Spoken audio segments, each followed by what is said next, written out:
Becoming a published author is a dream for a lot of people, and I'm coming to find that a lot of moms are really wanting to step into this space and make it their own. I'm one of those moms, and I'm so excited about the fact that over the past couple of years, I've actually been able to do that. My name is Tyranika Abrams, and I am the Mama Entrepreneur, and I'm here to help moms professionally self publish their children's picture book for profit with confidence. In today's video, I want to talk about 5 things I wish I knew before I became a self published author. Being an author is a lot of work, but self publishing takes that to a whole new level. Sometimes it's really difficult to imagine yourself as that next New York Times bestselling author when you have kids running around the house, or dinner that needs to be cooked, or a house that needs to be cleaned. But it is possible. And even if you don't get to that New York Times best-selling title, it's still possible to make a living and to make a profit from self-publishing. It's possible for your self-publishing journey to be absolutely worth it, even without the title. A few years ago, if you had told me that I'd be a published author, I'm not sure I'd believe you. But having done the process more than once at this point, I've realized that I've learned a lot. And everything that I've learned really boils down to these 5 things. One thing I wish I had known before I started my self publishing journey is that publishing books is addictive. Like, seriously, there are some people out there that you're one and done, right? So you write your first book and it's your baby and that's all you can think about and that's it. I'll market that one, send it to the masses, and nope, not doing it anymore. I am not one of those people. So I did my first one, and once it was finished, it was exhilarating. And then I did my second one. And now I already have one manuscript that's written and edited, and it's just waiting on me. And I have so many other ideas that are swimming around in my head, and I really just need to get them down on paper. But before I get to that point, I have to stop and realize that it's the adrenaline, it's the rush of being able to have something and hold it and say that I took this from an idea in my head and I made it real. Going into self-publishing, one of the things that's top of mind is to become the next New York Times bestselling author. And while that is possible, you really have to manage your expectations. It's a slow start to a really fast-moving train that you never really want to get off of. Instead, what you really want to look for is consistency in your self-publishing, making sure that you're putting out the material that your market is really looking for, the material that your market is really going to appreciate. That's going to get you to a place that may not have you with the title of New York Times bestselling author, but it'll still make you feel just as good. When you start off thinking that as soon as I publish this book, it's going to be an instant success, I'm going to sell thousands of copies, and I'm going to make a whole lot of money, you realize that you forget to appreciate the journey that you're actually on. The goal here is not just to publish a book and to make a lot of money. The goal of self publishing is to be able to get my story out there and to impact lives. So every person that reads a copy of your book should be counted as a win.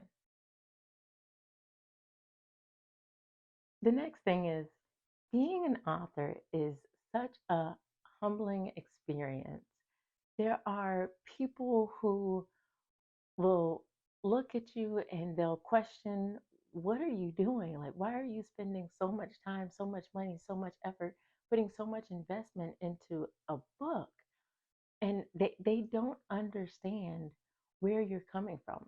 But then there are other people that get your book in their hands and they read it and it changes their world.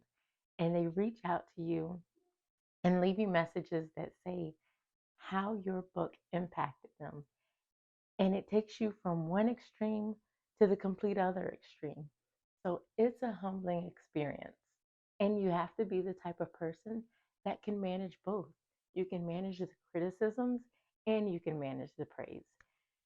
One of the most humbling experiences that you'll get is when you get your very first 1-star review. That really takes you from I'm an author to I'm an author. Being an author is fun. You get to experience all those creative juices and put it down on paper and make it something that's your own. Being a self published author is a completely different experience. It's work, it's a lot of hard work.